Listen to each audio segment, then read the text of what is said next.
नाजरीन आदाब, ऊंची आवाज न्यूज बुलेटिन में आपका इस्तकबाल है। मैं हूं आपका मेजबान इब्राहिम नफीस। चलिए देखते हैं आज की इंटरनेशनल, नेशनल, स्टेट और सिटी की ताज़ा तरीन खबरें।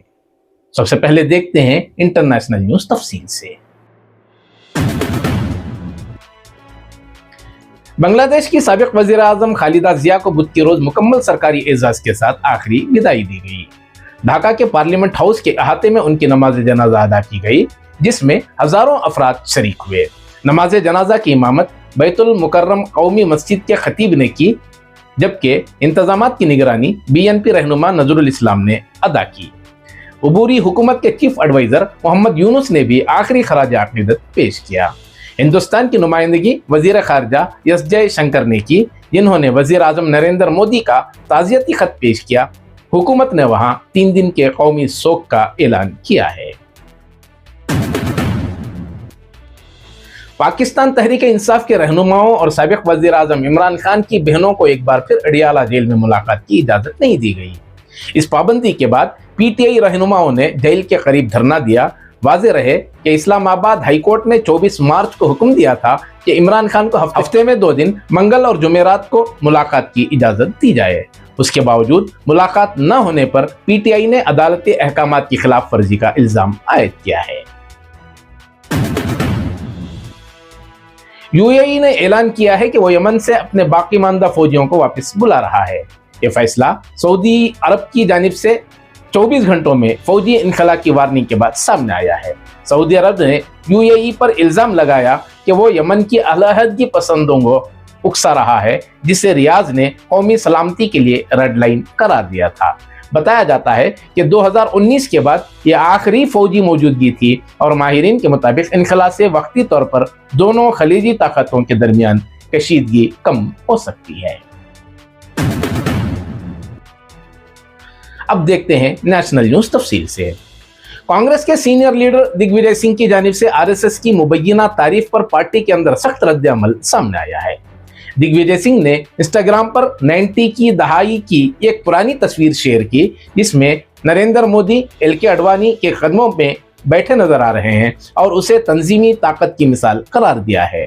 इस पोस्ट पर कांग्रेस के नौजवान लीडरों ने नाराजगी जाहिर की। तेलंगाना के वजीर आला रेवंत रेड्डी ने सोनिया गांधी की क़यादत की तारीफ करते हुए कहा कि कांग्रेस को संघ परिवार से कुछ सीखने की जरूरत नहीं, बल्कि उन्होंने याद दिलाया कि सोनिया गांधी ने पीवी नरसिम्हा राव और मनमोहन सिंह जैसे लीडरों को वजीर आजम बनाया है। हरियाणा के फतेहाबाद के हंस कॉलोनी में कश्मीरी बंडी फरोश को भारत माता की जय का नारा लगाने से इनकार पर एक मकामी शख्स ने रोका, गालम गलोच की, कालर पकड़ा और मारपीट की धमकी दी। वाकये के 2 वीडियो सामने आई हैं, जिनमें खवातीन मुदाखलत करती दिखाई देती हैं। दूसरी जानिब कैथल वाकये की वीडियो को इल्तिजा मुफ्ती ने शेयर करते हुए वजीर आला नायाब सिंह सैनी और डीजीपी से कार्रवाई का मुतालबा किया है। फतेहाबाद के एसपी सुधांत जैन के मुताबिक कश्मीरी नौजवान की शिकायत पर मामले की जांच जारी है। आसाम के हौड़ा घाट इलाके में तोहम परस्ती से जुड़ा एक दिल दहलाने वाला वाकया पेश आया है, जहां एक जोड़े को चुड़ैल होने की शुबह में जिंदा जला दिया गया। पुलिस के मुताबिक मरने वालों की शनाख्त गार्डी बेरो और उनकी बीवी मेरा बेरवा के तौर पर हुई है। इल्जाम है कि मकामी अफराद ने अफवाहों की बुनियाद पर जोड़े के घर को आग लगा दी, जिससे दोनों मौके पर ही हलाक हो गए। वाकये से इलाके में शदीद खौफ व हरास फैल गया है। पुलिस ने तफ्तीश शुरू कर दी है और जिम्मेदारों के खिलाफ सख्त कार्रवाई का यकीन दिलाया है। वाकया एक बार फिर मुआशरे में तोहम परस्ती के खतरनाक नताइज को बेनकाब करता है। महाराष्ट्र में कुल हिंद मजलिस इत्तेहादुल मुस्लिमीन इस वक्त शदीद दाखिली बहरान का शिकार है, जहां रियासती सदर और साबिक रुकने पार्लियामेंट इम्तियाज जलील के खिलाफ खुली बगावत सामने आ गई है।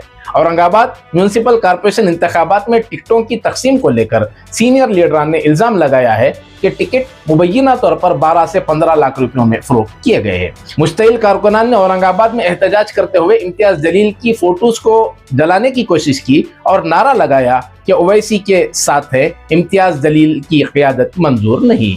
मुंबई में भी नाराजगी बढ़ गई है, जहां मुंबई एमआईएम सदर फारूक शाहिदी ने ओहदे से इस्तीफा दे दिया है। इम्तियाज जलील ने इल्जामात को मुस्तरद करते हुए कहा कि टिकट न मिलने पर नाराजगी फितरी है और पार्टी मुत्तहिद है।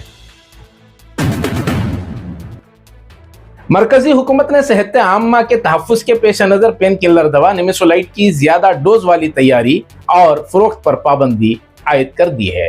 वजारत सेहत के मुताबिक मुंह के जरिए इस्तेमाल की जाने वाली 100 mg या उससे ज़ायद डोज वाली निमेसोलाइट अद्वियात फौरी तौर पर बंद की जाएगी।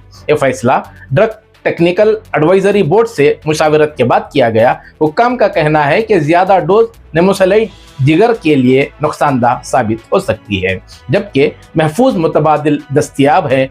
कम डोज निमेसोलाइट पर पाबंदी लागू नहीं होगी। फार्मा कंपनियों को हिदायत दी गई है कि मार्केट में मौजूद ज्यादा डोज वाली अद्वियात फौरी वापस ली जाएं।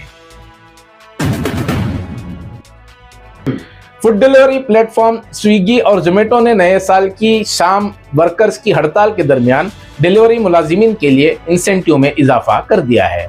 जोमेटो ने शाम 6 बजे से रात 12 बजे के दरमियान फी ऑर्डर 120 से 150 रुपये तक इजाफी अदायगी का ऐलान किया है, जबकि दिन भर में 3000 रुपये तक की कमाई का वादा किया गया है।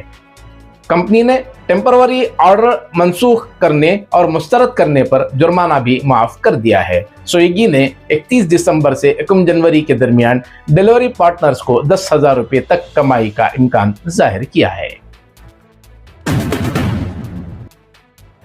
अब देखते हैं स्टेट न्यूज तफसील से। बेंगलुरु से खबर है कि एसएलसी तलबा को बड़ी राहत मिल गई है। गैर तजवीज़ शुदा, निजी इमदाद याफ्ता और गैर इमदादी स्कूलों के तलबा अब अपने ही स्कूल से इम्तिहान दे सकेंगे। जनता दल सेक्युलर के लीडर एसएल भोजेगौड़ा की मुदाखलत के बाद हुकूमत ने इम्तिहानी बोर्ड का मुतनाज़ा सर्कुलर वापस ले लिया है। इस सर्कुलर में तलबा को दूसरे स्कूलों में मुंतकिल करने की हिदायत दी गई थी, जिससे शदीद बेचैनी फैल गई थी। इस फैसले से हजारों तलबा और वालिदैन ने राहत की सांस ली है। कर्नाटक हुकूमत के रेवेन्यू मिनिस्टर ने रियासत की तमाम रेवेन्यू अदालतों को मुकम्मल तौर पर ऑनलाइन निज़ाम के तहत चलाने का फैसला किया है। इस मकसद के लिए नया कानूनी फ्रेमवर्क मुतारुफ कराया जा रहा है, ताकि रेवेन्यू अदालतों को अवाम दोस्त, शफाफ और जवाबदाह बनाया जा सके। अब तक वाज़ेह ज़ाब्ता न होने के सबब बाज़ मकामात पर इख्तियारात के नाजायज़ इस्तेमाल के इल्ज़ामात सामने आते रहे हैं। शफाफियत के लिए पायलट बुनियाद पर रेवेन्यू अदालतों की कार्रवाइयों को लाइव स्ट्रीमिंग का फैसला भी किया गया है। हुकूमत के मुताबिक इस निज़ाम से वक्त की बचत, बदउनवानी पर रोक और अवामी एतमाद में इजाफा होगा। तो नाज़रीन, ये थी आज की अहम खबरें जो आपके सामने पेश की गई। मजीद ताज़ा तरीन खबरों के साथ बहुत जल्द आपसे मुलाकात होगी। तब तक के लिए दीजिए इजाज़त। अल्लाह हाफिज़।